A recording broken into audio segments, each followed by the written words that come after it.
புதுக்கோட்டை அன்னவாசலுக்கு அருகே தனியார் பேருந்து கவிழ்ந்து விபத்து ஏற்பட்டிருக்கிறது. இந்த விபத்தில் 20 பேர் காயமடைந்திருக்கிறார்கள். கூடுதல் விவரங்களை வழங்க செய்தியாளர் முத்துப்பழம்பதி இணைந்திருக்கிறார்.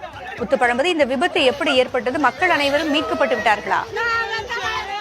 பூங்குழலி, புதுக்கோட்டையில் இன்று நடைபெறும் இரண்டாவது விபத்து இது. ஏற்கனவே இன்று மதியம் ஆவுடையார்கள் அருகே தீயத்தூரில் தனியார் பேருந்து கவிழ்ந்து விபத்துக்குள்ளானதில் 5 பேர் காயமடைந்தாங்க. இந்நிலையில் தான் இன்று மாலை 4 மணிக்கு புதுக்கோட்டையிலிருந்து புறப்பட்டு மணப்பாறை நோக்கி ஒரு தனியார் பேருந்து சென்று கொண்டிருந்தது.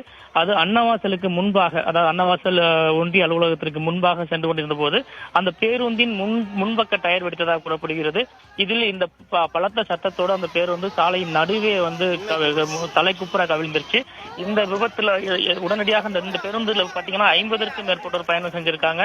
பேருந்து தலைக்குப்புற கவிழ்ந்ததும் அவங்க அலர் அடித்துக் கொண்டு அதிர்ச்சியில தங்களோட கவலையை வெளிப்படுத்தியிருக்காங்க. இதன் அடிப்படையில் அந்த பகுதியைச் சேர்ந்த இளைஞர்கள் மற்றும் பொதுமக்கள் உடனடியாக சேர்ந்து மீட்பு பணியில் ஈடுபட்டிருக்காங்க.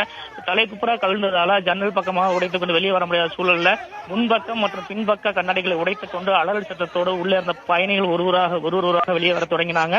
அதனை கடந்து உள்ள விபத்துல சிறிது காயமடைந்து சிக்கிய அங்குள்ள பயணிகளை அந்த பகுதி மக்களும் இளைஞர்களும் மீட்டு 108 ஆம்புலன்ஸ் மூலம் அன்னவாசல், இலுப்பூர், மணப்பாறை உள்ளிட்ட அரசு மருத்துவமனைகளுக்கு அனுப்பி வச்சிருக்காங்க. அங்கு அவர்களுக்கு தீவிர சிகிச்சை அளிக்கப்பட்டு வருகிறது. இந்த சம்பவம் குறித்து காவல்துறையினருக்கு தகவல் தெரிவிச்சோம். சம்பவம் அந்த பேருந்தை மீட்க வரைக்கும் காவல்துறை வரவில்லை எனவும் அந்த பொதுமக்கள் குற்றம் சாட்டுறாங்க.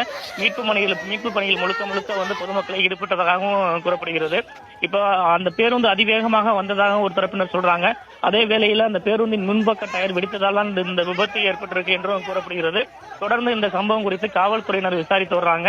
புதுக்கோட்டை மாவட்டத்தில் ஒரே நாள்ல இரண்டு இடங்கள்ல தனியார் பேருந்துகள் கவிழ்ந்து விபத்துக்குள்ளான சம்பவம் அதிர்ச்சியை தான் ஏற்படுத்தி இருக்கு.